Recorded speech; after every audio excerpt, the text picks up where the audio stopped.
पता नहीं क्या हाल होगा फायजा का। उन लोगों ने उसे एक्सेप्ट किया होगा भी या नहीं। हमने तो कहा था उनसे कि हमारे पास ही रुक जाए। वो किस हैसियत से रुकते हमारे घर? वो तो उसके बाप का घर है, वहां तो वो जैसे तैसे गुजारा कर लेगी। अगर वो यहाँ रुकती तो पता नहीं उसकी सौतेली माँ कैसी कैसी बातें बनाती। वो तो उस दिन आसिम की डेथ वाले दिन ही इतनी बातें बनाकर गई थी। उसने उस वक्त लिहाज नहीं किया तो अब क्या करेगी? शायद वो अपने बाप को एक बार आजमाना चाहती थी। आसिम की डेथ के बाद उन्होंने उसका बहुत ख्याल रखा था। मुझे तो उसका बाप भी अपनी बीवी के कंट्रोल में लग रहा था। वो इतना कुछ सुना रही थी, मजाल है उसके बाप ने उसे रोका हो।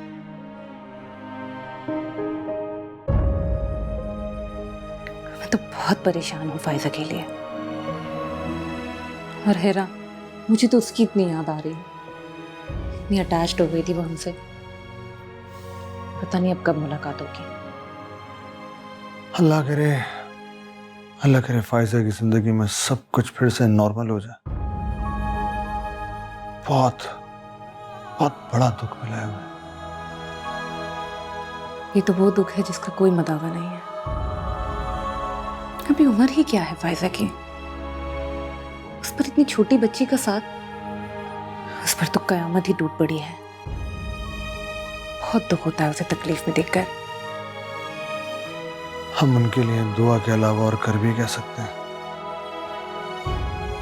अल्लाह पाक उनके हक में बेहतर करे। बेशक हर मुश्किल के बाद आसानी है। बेशक।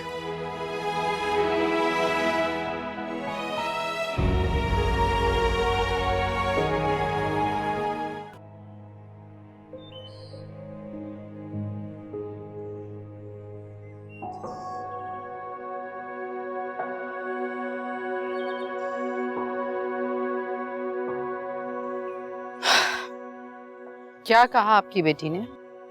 क्यों आई है वो? उसका घर बिक गया है, रहने का कोई ठिकाना नहीं है, इसलिए आ गई है यहाँ। अगर उसके पास रहने का कोई ठिकाना नहीं तो हम क्या कर सकते हैं? उसका शौहर उसे दरबदर करके गया है। बहुत अकड़ कर ये घर बार छोड़कर गई थी ना अपने शौहर के पीछे। अब भुगते। देखें सुफियान, वो कहीं भी रहे, इसकी मुझे परवाह नहीं, लेकिन वो इस घर में नहीं रह सकती। यहाँ नहीं रहेगी तो और कहाँ जाएगी? इतना बड़ा घर है हमारा, एक कमरे में पड़ी रहेगी, तुम्हारा क्या जाता है?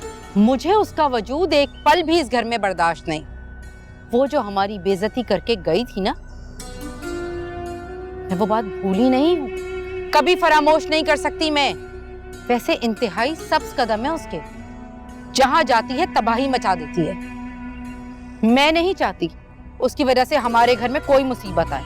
राबिया, उसका मेरे सिवा कोई नहीं है, मैं उसे कैसे इस घर से निकाल दूं? कहाँ जाएगी वो? कहीं भी जाए, मेरी तरफ से दारुल अमान चली जाए। उसने खुद अपने लिए इस राह का इंतखाब किया है। अगर उसने हमारा मान रखा होता, हमारी बताई हुई जगह पर शादी की होती तो हम आज उसका साथ देते, लेकिन अब इस घर में उसके लिए कोई जगह नहीं। निकालें उसको। आप उसे निकालते हैं या मैं निकालूं? नहीं, तुम मुझसे कुछ मत कहना। तुम थोड़ी देर रुक जाओ, मैं उसे खुद ही यहाँ से भेज दूंगा। जानती हूँ आपको, आप उससे कभी भी घर छोड़ के जाने की बात नहीं करेंगे। मैंने कहा ना, मैं कह दूंगा उससे, कहीं और चली जाएगी। प्लीज तुम कुछ दिन और सब्र कर। ठीक है, लेकिन कुछ दिन का मतलब कुछ दिन ही होना चाहिए।